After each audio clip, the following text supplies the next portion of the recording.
बाबा बाबा, मुझे भी तलवार चलाना सीखना है, धनुष चलाना सीखना है और बड़ी होकर मैं भी आपके जैसी ही बहादुर बनना चाहती हूँ। जिस उम्र में छोटे बच्चे खिलौनों से खेलना पसंद करते हैं, लेकिन ये छोटी सी बच्ची तो देखो अपने पिताजी से कैसी जिद कर रही है।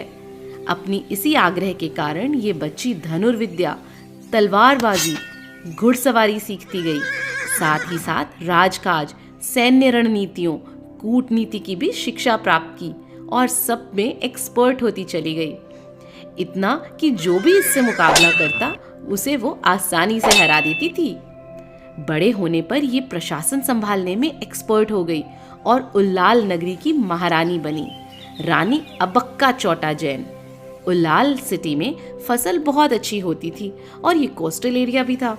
समुद्र के पास होने से स्पाइसेस, क्लोथिंग, बहुत सारी चीज़ों के एक्सपोर्ट करने के लिए एक इम्पॉर्टेंट पोर्ट था, जिसे रानी ने बड़ी कुशलता से संभाला। इसी बीच यूरोपियन कंट्रीज ने भारत आकर बिजनेस करना शुरू किया। सबसे पहले पुर्तगाली भारत आए, पोर्चुगीज। अच्छे प्रॉफिट को देखकर बिजनेस के बहाने उन्होंने छोटी छोटी सिटीज को अपने कंट्रोल में लेकर उसको रूल करना शुरू कर दिया, जिससे कि वो ज़्यादा पैसे कमा सकें। एक एक करके उन्होंने बहुत सारी सिटीज को कंट्रोल में ले लिया और गोवा को अपने हेडक्वार्टर्स बनाया। उल्लाल सिटी एक्सपोर्ट करने के लिए सेंटर पॉइंट था, इसलिए पुर्तगालियों को इसे अपने कंट्रोल में लेना बहुत ज़रूरी समझा। वो चाहते थे कि रानी उनके सामने झुक जाएं और उनकी शर्तों को फॉलो करें, जिससे कि वो फ्रीली बिजनेस करके बहुत सारा पैसा कमा सकें। रानी ने तो पुर्तगालियों की इस चाल को समझ लिया और आसपास के सभी राजाओं को मोटिवेट किया। सबको साथ लेकर ये प्रतिज्ञा की कि हम सब एक साथ हैं और मरते दम तक अपनी मातृभूमि, अपनी मदरलैंड को इन विदेशियों के हाथ नहीं लगने देंगे, ना यहाँ बसने देंगे और ना ही भारत के कल्चर को, भारत की संस्कृति को नष्ट भ्रष्ट करने देंगे, उसे डिस्ट्रॉय करने देंगे। एक के बाद एक करके पुर्तगालियों ने 4 और 5 बार उल्लाल पर हमला किया, अटैक किया। हर अटैक में कई बच्चे, जवान और बूढ़े लोग मारे गए। एंशिएंट टेम्पल्स को, शिप्स को और पूरी की पूरी सिटीज में आग लगा दी गई। लेकिन हर बार रानी ने अपनी सूझबूझ और बहादुरी से उन्हें मार भगाया। रानी के ब्रेव और निडर नेचर से वो अभया रानी, द फियरलेस क्वीन के नाम से फेमस हो गई। अभय का मतलब होता है मतलब नहीं, और भय यानी डरना, यानी कि जिसको किसी से नहीं डर लगता वही होता है अभय। तो वही तो बहादुरी से सबका सामना भी करता है। बौखलाए हुए पुर्तगालियों ने इस बार मंगलोर पोर्ट को अपना निशाना बनाया। सारे के सारे जहाज जला दिए।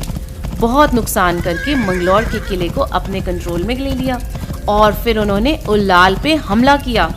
इस बार वो किसी तरह राज दरबार में घुसने में कामयाब हो गए। रानी सूझबूझ और बहादुरी से अपनी जान बचाकर वहां से भाग निकली। इधर उल्लाल किले पर कब्जा करके पुर्तगाली अपनी जीत की सेलिब्रेशन कर रहे थे। उधर पुर्तगालियों के हाथों में किला देखकर रानी भी कहाँ चुप बैठने वाली थी। उसी रात रानी ने 200 सैनिकों को इकट्ठा करके आक्रमण कर दिया। पुर्तगालियों ने तो सोचा भी नहीं था कि रानी इतनी जल्दी इतने सारे सैनिकों को लेकर ऐसे हमला कर देगी, अटैक कर देगी। रानी के कुशल नेतृत्व में सैनिकों ने पुर्तगालियों के जनरल को मार गिराया। कई सैनिकों को अरेस्ट कर लिया। कुछ सोल्जर तो डर के मारे ही भाग गए। उसके बाद रानी ने अपने साथियों के साथ मिलकर मैंगलोर का किला, जिस पर पुर्तगालियों ने कब्जा किया था ना, उसे वापस अपने कंट्रोल में लिया और पुर्तगालियों को भागने पर मजबूर कर दिया। कुछ सालों बाद फिर से उल्लाल पर हमला हुआ। शायद इस बार रानी की किस्मत अच्छी नहीं थी। अपनी शादी के कुछ ही समय बाद रानी अबक्का अपने पति से अलग हो गई थी। रानी ने सोचा भी नहीं था कि अपने पति से अलग होने की कीमत उन्हें इस तरह चुकानी पड़ेगी। उनके हस्बैंड ने रानी से बदला लेने के लिए पुर्तगालियों का साथ दिया, चीटिंग की और चीटिंग करके रानी को प्रिजनर बनवा दिया। शायद ये धोखा नहीं होता तो रानी कभी भी किसी के हाथ नहीं आती। जेल में भी रानी ने हमेशा अपोज किया और लड़ते लड़ते ही अपने प्राण त्यागे और आखिरी सांस ली। लगभग 40 सालों तक एक जैन रानी अबक्का अपने देश, धर्म और संस्कृति को बचाने के लिए बहादुरी से मोर्चा ताने खड़ी रहीं। मरते दम तक हार नहीं मानी और भारत की महिला स्वतंत्रता सेनानी बनी, तो बनेंगे ना हम सब भी रानी अब्बक्का की तरह बहादुर और करेंगे ना अपनी देश की रक्षा। जय जिनेंद्र।